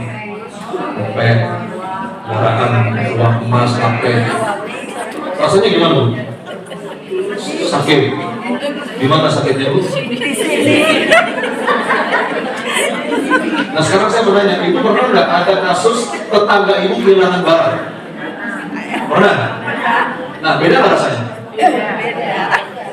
Lebih sakit yang mana, Bu? Kenapa? Karena yang pertama kita rasa itu milik kita. Begitu yang hilang punya tetangga ya kita mungkin prihatin, tapi nggak sampai sakit nih. Kenapa? Ya bukan punya kita gitu. Kita lihat, Bu. Ini penting Bunda. Saya tuh ya, Bu, titip izin. Ini boleh ditiru. Saya dari dulu diajarin sama guru-guru saya. Saya tuh Bu, sampai sekarang. Kalau lagi punya barang, lagi punya aset, apapun ini, mungkin punya ini, punya itu. Saya selalu kumpulin anak-anak saya. Dan saya bilang sama anak saya, sama istri saya, nah, ini bukan punya Abi. Ini bukan punya kita, ini titipan dari Allah. Jadi kalau suatu hari nanti ada waktu ini lepas, kalau pemilik sejatinya sudah mau ngambil, enteng-enteng aja. Ya, ada waktunya kita punya. Begitu Allah titipin, tugas kita bagaimana ini jadi amal soleh. Makanya Bu nanti pulang dari sini coba Ibu akadkan kepada semua yang Ibu rasa itu milik Ibu. Akadnya begini, wahai dunia. Ibu ngomong sama apapun, mungkin sama mobil, sama tanah, sama rumah, sama apapun yang Ibu rasa itu milik Ibu. Ngomong begini, wahai dunia. Suatu hari nanti aku akan pergi meninggalkanmu, atau kamu yang pergi meninggalkanku duluan. Ya, maka tidak akan aku biarkan engkau merebut perhatianku terlalu jauh dan merebut perasaanku terlalu dalam. Bahasanya bagus. Bu, enteng-enteng aja Bu. Gini loh, makin kita melekat, itu makin sakit. Kemelekatan itu sesuatu yang kita tempelkan. Nempelnya bukan secara fisik Bu, tapi nempelnya secara batin. Melekat dengan jabatan, melekat dengan status sosial, melekat dengan popularitas. Itu begitu suatu hari lepas sakit. Nih Bu, saya punya 2 tangan. Analoginya ya. Yang satu saya kasih tisu basah. Nempel nggak? Nempel. Yang satu solatif. Kalau solatif Bu? Nempel. Kalau gitu solatifnya nempel. Nempel dua-duanya? Nah sekarang tarik dua-duanya. Mana yang sakit? Kenapa? Udah lihat. Jadi gini, apa ciri-ciri kita melekat dengan sesuatu Ustaz? Gampang aja. Ciri-ciri kita melekat dengan sesuatu, ketika sesuatu itu lepas, Ketika sesuatu itu hilang, ketika sesuatu itu hancur, pergi, itu ada perasaan sakit yang teramat sangat. Ada orang melekat dengan keinginannya, orang melekat dengan seseorang yang dia cintai, ada orang melekat dengan jabatan. Makanya ada istilah post power syndrome. Waktu dia punya power, dia punya jabatan, dia merasa hebat. Itulah dia. Apakah selamanya? Ada jabatan itu lepas, begitu lepas dia kayak orang linglung. Dia nggak mau kehilangan power itu, repot. Itu gejala gangguan jiwa itu, post power syndrome. Enggak Bu.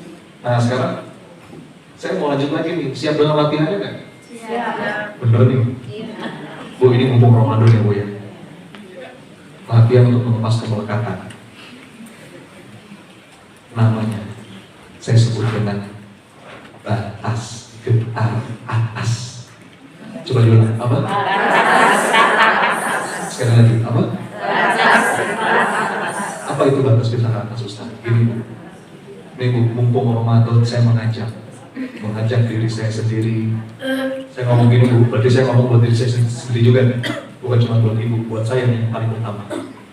Ya, batas getar atas itu kita memberikan sesuatu di jalan Allah yang itu getar. Nih, aku bikin Ibu begini.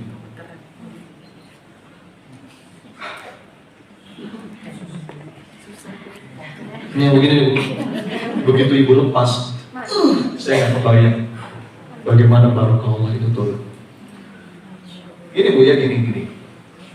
Kenapa saya sebut batas getar atas? Karena ada juga batas getar bawah. Batas getar bawah itu begini, amalan yang sedikit tapi rutin. Itu bagus juga. Sedikit sih tapi rutin. Itu juga dicintai Allah. Kata Nabi SAW, bahkan amal yang dicintai Allah itu diantaranya adalah yang dakwah meskipun sedikit. Tapi Bu, para sahabat juga mencontohkan, dalilnya juga ada lan tanalul birra hatta tunfiqu mimma tuhibbun. Sesekali Bu, cobalah berapa usia kita? 40, 50, 60 mungkin. Pernah nggak sih Bu kita ngasih dengan Allah itu yang ya Allah? Itu latihan melepas kemelekatan. Ya, cobain. Dan demi Allah, tak kemana-mana. Itu latihan ikhlas. Ya. Karena saya bukan ngomongin sedekah ya. Kalau sedekah saya nggak ragu. Ini wajah solehah semua nih, insya Allah. Bu, orang Indonesia itu kalau untuk urusan sedekah udah jagonya udah. Ada surveinya, ada risetnya, Indonesia itu negara yang paling pemurah, yang paling generous, yang paling baik. Kalau ada bencana, nomor 1 ke Palestina, kita yang paling di depan. Kalau sedekah udah biasa, tapi cobalah Bu, Ramadan ini saya ngajak next level. Sesekali kita kasih Allah. Dan gini Bu ya, saya bilang tadi, ikhlas itu latihan. Jangan nunggu ikhlas baru beramal.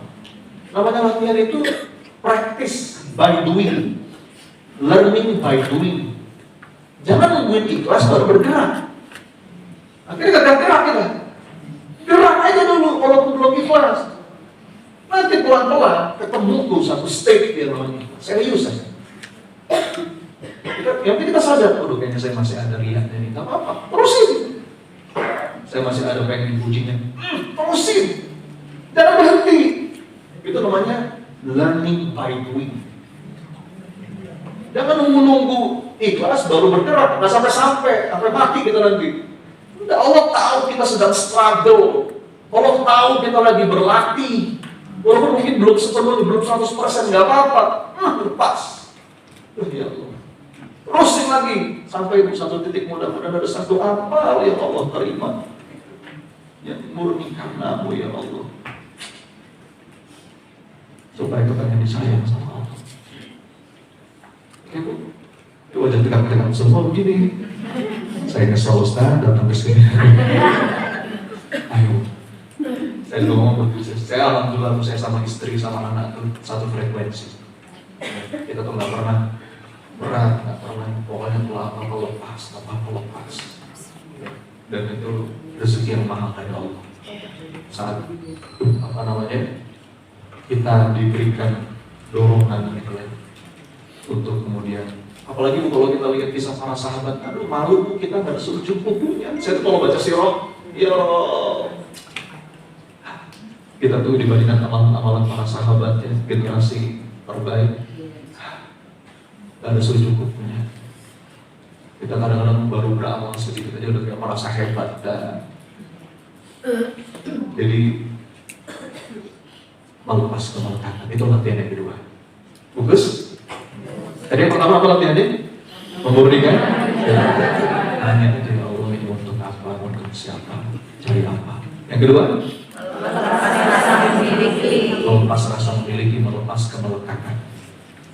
Bu ya, termasuk Bu, kalau kita hati-hati ya, kalau kita beramal itu jangan sampai kita memiliki amal itu. Salah satu di bahaya, sindrom orang-orang yang mulai hijrah, mulai soleh. Kadang-kadang dia merasa lebih hebat dari yang lain, betul? Sindrom orang udah rutin tahajud, lalu lihat orang yang tidur. Ya itu sindromnya iblis. Ini ibu nih alhamdulillah udah sering ke pengajian, udah menutup aura. Terus kita melihat orang yang masih belum menutup aura, lalu merasa yakin. Jangan sampai kita mewarisi mental iblis, anak khairum minhu, atau lebih baik dari dia. Kita sering ke masjid, lihat orang gak pernah ke masjid.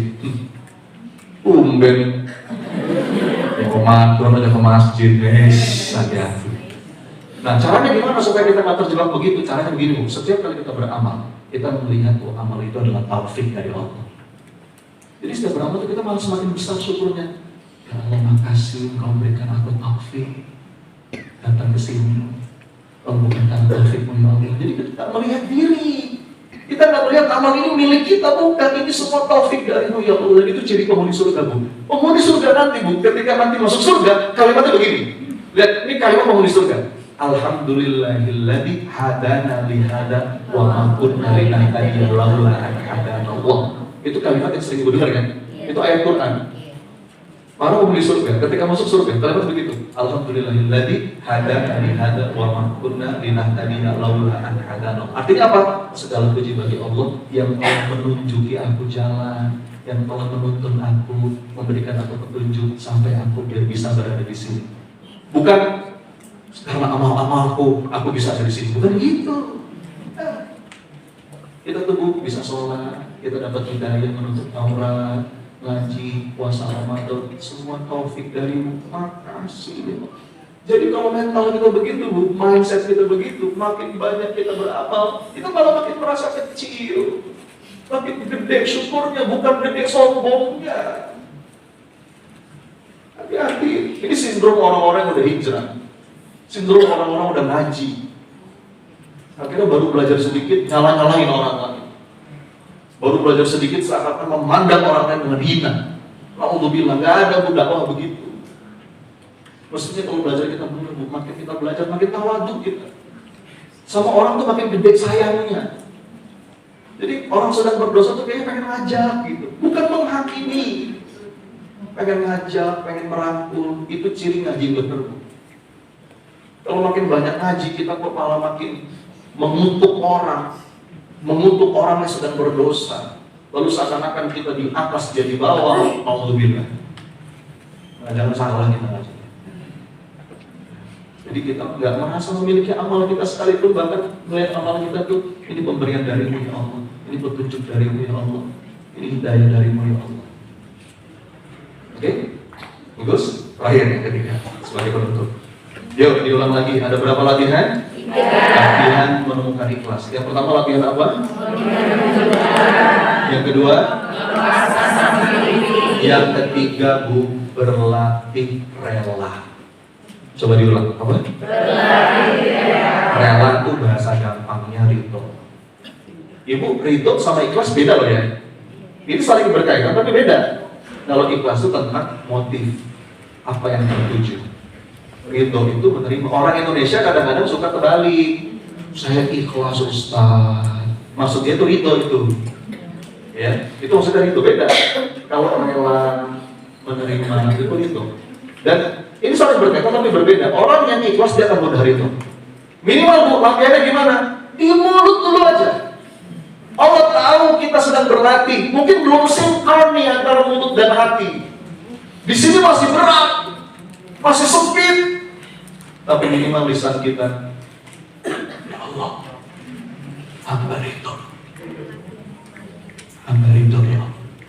Semua ada hikmahnya dan semua pasti baik pada akhirnya. Coba diulang dulu. Semua ada hikmahnya dan semua pasti baik pada akhirnya. Ayo diulang.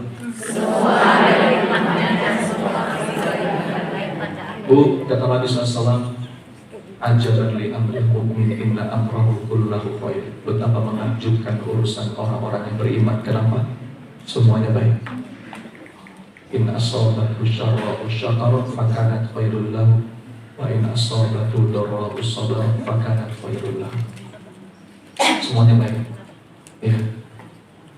Kadang sesuai harapan, kadang tidak sesuai harapan. Ibu, ada masanya yang terjadi sesuai dengan apa yang kita inginkan. Pernah ngalamin? Ibu kepengen A, yang kejadian A. Pernah ngalamin? Tapi ada masanya kita kepengen A, yang kejadian B. Kenapa? Karena B itu lebih baik dan lebih kita butuhkan. Masalahnya mata kita sering ke A terus. A ya Allah, A, pokoknya A.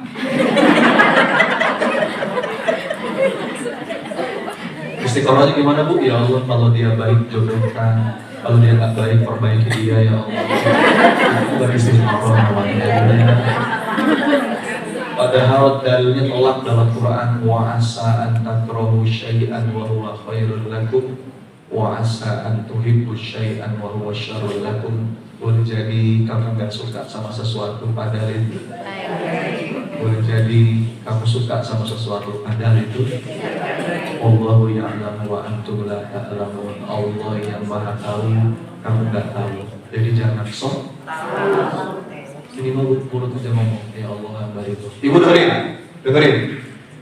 Apa rahasia orang-orang yang mudah ridho? Dia punya prinsip begini dalam hidupnya. Tidaklah Allah menetapkan sesuatu kecuali itu yang terbaik. Tidaklah Allah menunda sesuatu kecuali pasti jadi semakin baik. Dan tidaklah Allah mengganti sesuatu kecuali itu yang lebih baik. Perlu saya ulang? Ibu, dengerin. Boleh direkam, jadi story nggak apa-apa. Apa rahasia orang-orang itu lapang dadanya, orang-orang beriman itu tenang hidupnya, damai pikirannya. Karena mereka yakin ketika Allah menetapkan sesuatu itu yang terbaik. Ketika Allah menunda sesuatu pasti jadi semakin baik. Dan ketika Allah mengganti sesuatu maka itulah yang lebih baik. Enak ya. Kalau kata Maulana Rumi, hadiah terindah adalah apa yang saat ini aku miliki, dan takdir terindah adalah apa yang saat ini aku jalani. Tidak ada seandainya saja. Dalam kamus orang beriman, kalau sudah terjadi, kita nggak boleh ngomong seandainya saja, nggak boleh. Itu pintu masuknya syaitan. Kalau sudah terjadi, katakan apa? Qadarullah wa ma syaa. Nggak boleh Bu. Ibu, bahkan untuk urusan yang kecil aja nggak boleh ngomong seandainya saja. Nggak boleh. Ini contoh, ibu mau jalan ke sebuah tempat, naik mobil atau naik motor. Ada dua pilihan arah, bisa belok kanan, bisa belok kiri. Ibu pilih kan? Belok kanan ah. Begitu belok kanan, macet. Ayo ngomong gimana kita? Seandainya saja tadi belok kiri, gitu kan? Atau coba kalau sama tuh. Itu kata Nabi SAW nggak boleh. Itu pintu masuknya syaitan. Kalau sudah terjadi, ini kalau sudah terjadi, katakan apa? Nggak boleh ngomong seandainya saja. Anda bayangkan, untuk hal yang kecil gitu aja nggak boleh, apalagi untuk hal yang besar. Apa contohnya? Bengong malam gitu ya. Seandainya saja suamiku bukan yang itu. Punya anak 5 udah punya cucu, mau seandainya saja. Nggak boleh. Itu pintu masuknya syaitan. Ya, semua ada hikmahnya dan semua pasti baik pada akhirnya. Nanti ya Bu, kalau analoginya gimana tuh yang sering dipakai oleh salah seorang kiai itu?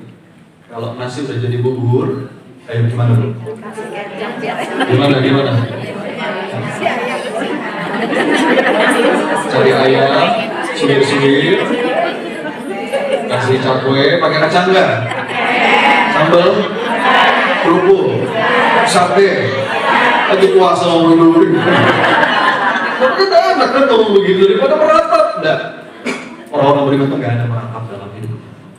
Ya Allah, semua ada hikmahnya dan semua pasti baik pada akhirnya. Tinggal kita ambil pelajaran dari situ. Itu latihan yang ketiga, Bu. Latihan untuk tidak meratapi apa-apa yang sudah terjadi. Ya, kadang-kadang Bu, justru saat kita nggak dapat apa yang kita inginkan, tapi di situ ada ridhonya Allah, itu sukses yang lebih sejati. Ibu pernah nggak sih Bu, sebuah keadaan yang dulu kita sedihkan, seiring waktu berjalan, justru keadaan itu jadi yang paling kita syukuri. Pernah Bu? Terus ada kalimat begini, oh untung dulu saya begitu. Kalau dulu saya nggak begitu, sekarang saya nggak begini. Pernah? Kadang-kadang hikmah itu Bu, baru tersingkap seiring waktu berjalan. Jadi minimal latihan lisan dulu. Allah tahu. Ya Allah. Walaupun hati masih berat, minimal di mulut. Ya Allah, hamba hanya ingin berbaik sangka. Ya, semua ada hikmahnya dan semua pasti baik pada akhirnya. Oke? Mudah-mudahan Allah karuniakan kepada kita hati yang ikhlas. Ya Bu ya. Dan Ramadan itu sejatinya bukan cuma ibadah doa Bu, tapi juga ibadah hati. Ya. Bahkan puasa itu kan ibadah yang khusus, betul-betul kerahasiaan antara kita dan Allah. Ini kan gak ada yang tahu ya, kita puasa atau enggak, kecuali kita sendiri dan Allah. Nggak kelihatan. Makanya puasa itu latihan ikhlas. Semoga kita bisa melatih tiga ini. Coba diulang, apa aja latihannya? Satu, yang kedua, yang ketiga, berlatih rela. Berlatih rela itu sebetulnya setiap pagi, setiap petang ibu-ibu udah sering baca. Yang mana doanya? Raditu bersih.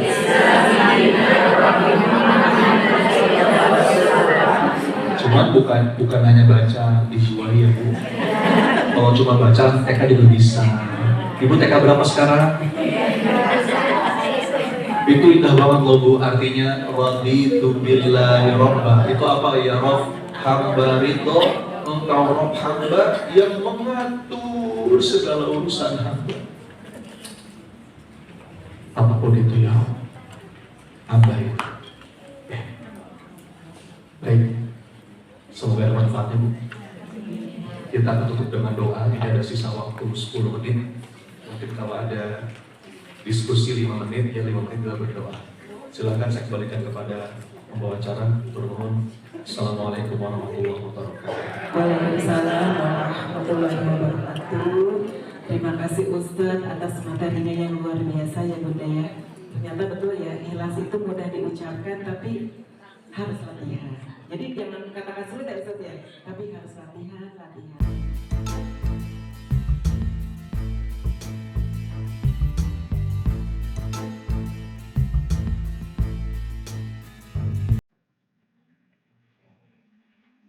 Assalamualaikum warahmatullahi wabarakatuh. Saya Ibu Heni dari Kompleks Tenaga Dimas. Mau bertanya Ustadz, kalau misalnya kita melakukan suatu amalan karena ingin terhindar dari azab neraka atau karena ingin masuk surga, apa itu termasuk ikhlas kan? Karena Allah juga nggak ingin. Terima kasih. Terima kasih Bunda. Jawaban cepatnya itu bagian dari ikhlas.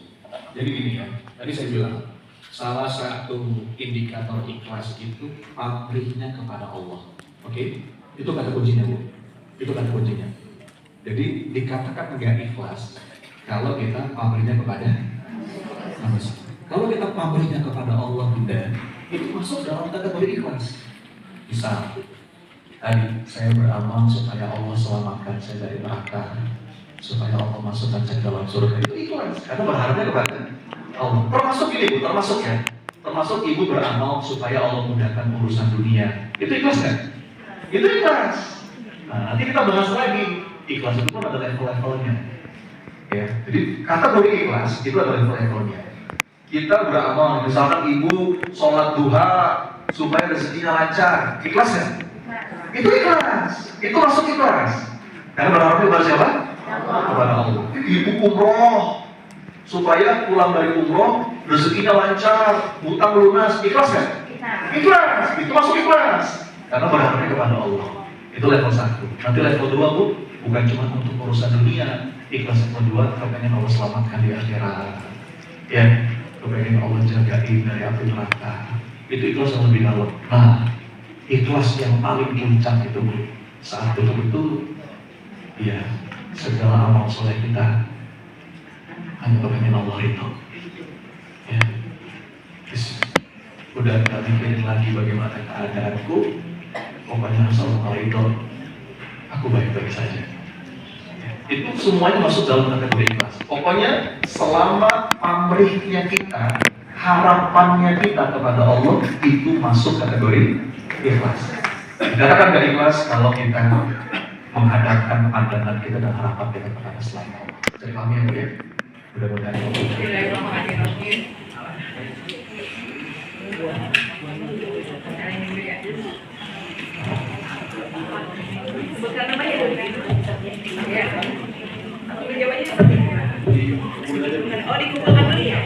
dikumpulkan ya. Pertama nama saya Nova, di Siana guru pekerjaannya. Mau menanyakan tadi waktu pendahuluan kan Ustadz bilang kalau hati kita suka riuh, nggak enak deh pokoknya itu kan akibat dari dosa-dosa kita. Terus kalau kita senang, bahagia, nggak riuh, apakah kita nggak punya dosa? saya lupa lafaz Arabnya ya, tapi kurang lebih artinya begini. Ya Allah, jadikanlah aku golongan manusia yang apabila aku berbuat baik, aku bahagia, dan apabila aku berbuat dosa, aku mohon ampun kepada Allah. Jadi orang-orang yang apabila kita bahagia, kalau kita bahagia kita lapang kita punya dosa, namanya manusia pasti punya dosa. Tapi selama kita sadari dosa itu dan setiap kali berdosa kita memohon ampun dan istighfarillah itulah yang akan mengundang kebahagiaan. Gitu Bu. Makanya Nabi SAW itu maksum, ya, nggak ada dosa dan dijamin masuk surga, tapi beristighfar itu sampai 70 kali bahkan 100 kali. Ya, artinya kita berdosa Bu, tapi mudah-mudahan setiap dosa kita ikuti dengan istighfar. Ya, dan hadisnya itu kata Nabi, man lazimal istighfar ja'allahu min kulli hazmin farhan. Barang siapa yang melazimkan istighfar, maka Allah akan mengganti segala kesedihannya dengan kebahagiaan. Setiap hari Bu, kita nggak akan lepas dari dosa. Maka setiap hari pula jangan lepas dari istighfar. Ya Bu ya, maka istighfar itulah yang akan melapangkan dada kita. Ibu, ada satu syair yang ini indah banget. Saya mau baca buat Anda ya. Itu terkait dengan dosa. Dan ini kabar gembira buat kita semua. Syairnya begini, ini saya baca syair ini terus terang makjub banget. Judul syairnya itu, apakah Allah mencintaiku? Mestinya Bu, kalau kita sadar Allah mencintai kita menjadi apa yang paling bahagia. Tapi pertanyaannya, apakah Allah mencintaiku? Gitu kan? Ada sebuah tulisan, mohon izin saya baca.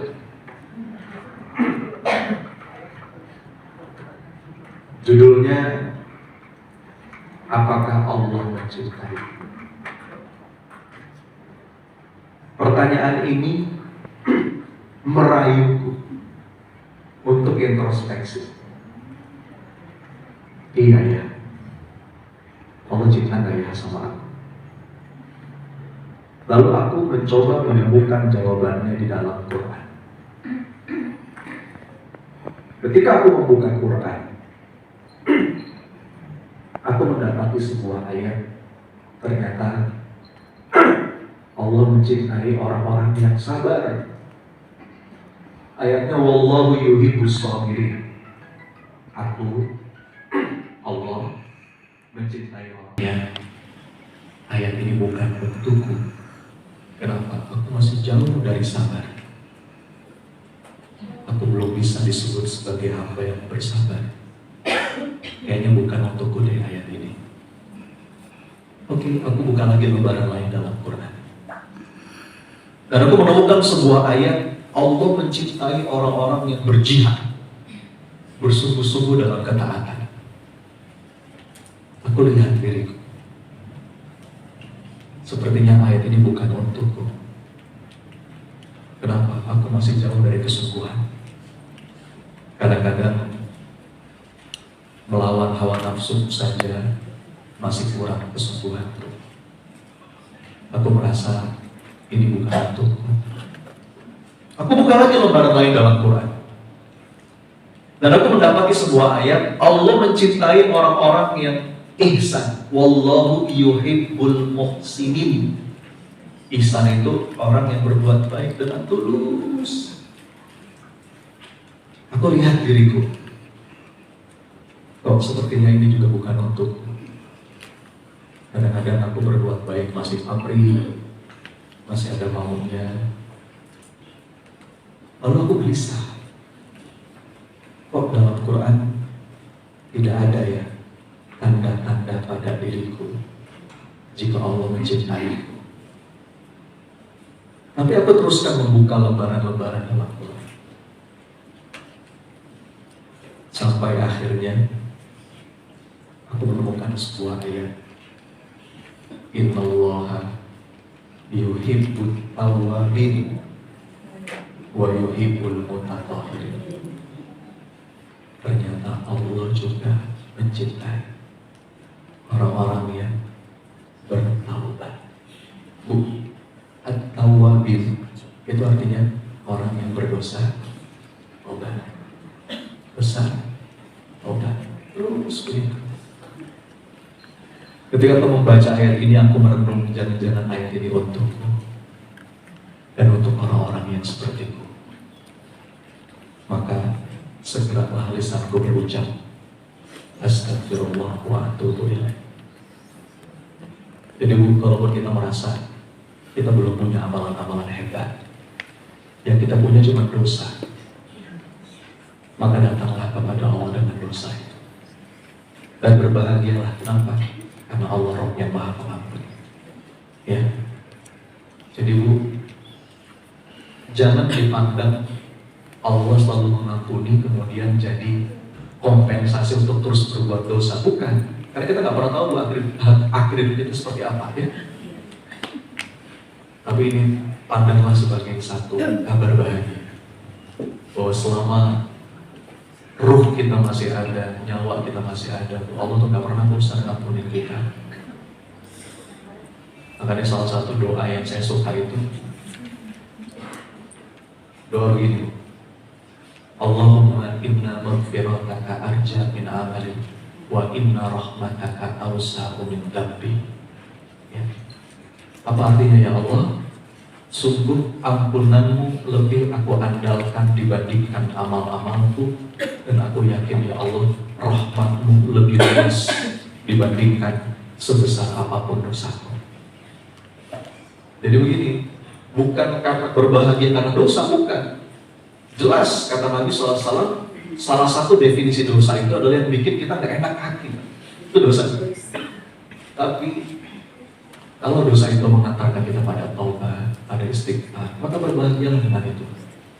Ya, karena itu benar Rabb yang Maha Pengampun. Gitu ya Bu ya. Jadi kita nggak akan lepas dari dosa. Namanya manusia, itulah sifat dasar manusia. Kullu bani Adam khata'un, kata Nabi SAW. Setiap bani Adam itu pasti berbuat salah.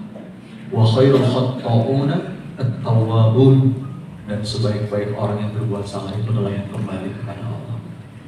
Makanya Bu, kadang-kadang ada dosa yang sengaja, ada dosa yang nggak sengaja, ada yang sadar, ada yang nggak sadar. Itulah kenapa Nabi SAW menasihatkan kepada kita berbanyak istighfar. Dan istighfar itu membuka jalan keluar. Ada seorang yang mengadu kepada Imam Hasan Al-Basri. di sebuah majelis seperti ini. Ada orang curhat, wahai imam, hidupku banyak masalah. Ya, masalahnya apa Pak? Aku nih di kampungku nih kering, udah lama nggak turun hujan, panen gagal. Mohon solusi imam. Kata imam, istighfirullah, beristighfarlah kepada Allah. Dan pergi orang. Datang orang yang berbeda. Wahai imam, aku punya masalah. Apa masalahnya? Aku udah lama menikah, belum juga Allah karuniakan keturunan. Apa kata imam? Istighfirullah, beristighfarlah kepada Allah. Pergi orang itu. Datang lagi orang yang berbeda. Masalah yang berbeda. Wahai imam, bisnisku hancur, begini. Minta solusinya. Kata beliau, istighfirullah, mintalah ampun kepada Allah. Pergi orang itu. Sampai ada salah seorang yang di majelis itu heran. Dia kayak protes. Imam, gimana sih? Itu orang masalahnya beda-beda. Oh, jawaban kamu selalu sama. Istighfirullah. Apa kata Imam Hasan Al-Basri? Itu bukan jawaban saya. Itu yang Allah katakan dalam Quran. Yang mana ayatnya? Fakultus alfiru rabbakum innahu kana ghaffar yursilis sama'a alaikum midrara wa yumdidkum bi amwalin wa banin wa yaj'al lakum jannat wa yaj'al lakum anhar. Apa artinya? Mohonkanlah ampun kepada Allah. Sungguh Rabbmu Maha Pengampun, dan ketika engkau diampuni, maka Allah akan turunkan hujan, Allah akan perbanyak harta, perbanyak anak. Itu ayat Quran. Makanya sampai-sampai kata seorang ulama begini, Bu. Kalau kita mau berdoa nih, saking banyaknya yang kita inginkan, sampai-sampai bingung mau minta apa. Saking banyaknya, Bu. Udah, jadikanlah seluruh doamu istighfar. Beres. Karena kalau Allah sudah mengampuni, ya. Jadi, wahai diriku, wahai jamaah sekalian, kita semua berdosa. Mudah-mudahan lewat dosa itu kita kembali kepada Allah dan berbahagia dan ampunannya. Amin. Makanya saya suka tuh syairnya Al-Itiraf tuh. Saya kalau lagi berat hati tubuhnya, saya suka dengerin syairnya Al-Itiraf. Apa Al-Itiraf? Yang mana? Ilahi lastunil firdaus si'ala wa'ala aqwa ala nari jahil. Ya Allah, sungguh aku tidak pantas masuk surga ya Allah. Beneran tidak pantas. Tapi ya Allah, aku juga gak kuat kalau harus masuk neraka. Fahabli taubatan waghfir dhunubi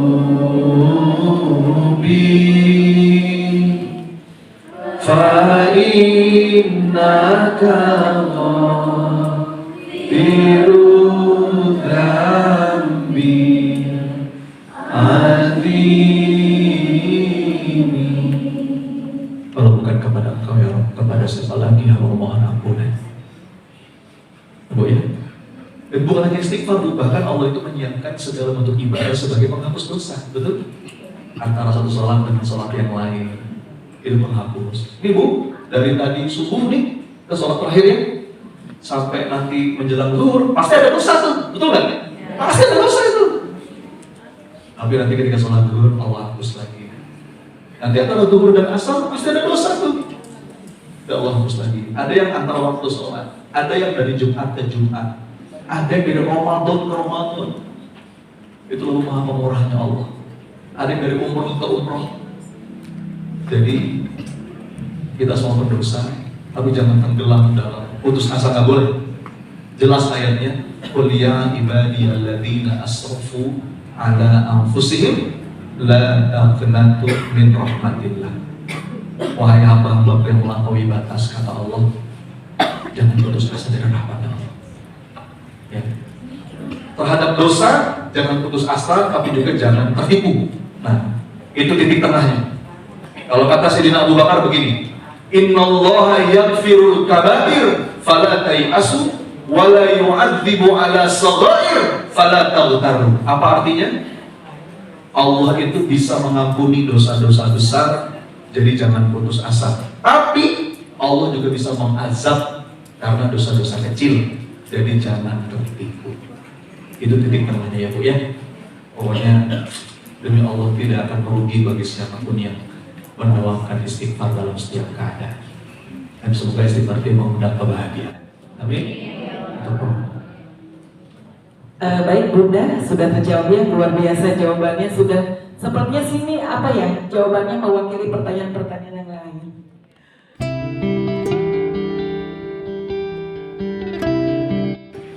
Kita angkat kita. Kita hadirkan hati kita. Istighfar berdiri dari hati.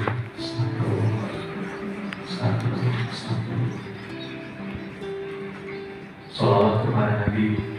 Allahumma salli wa sallim wa barik ala Muhammad wa ala alihi wa ashabihi ajma'in.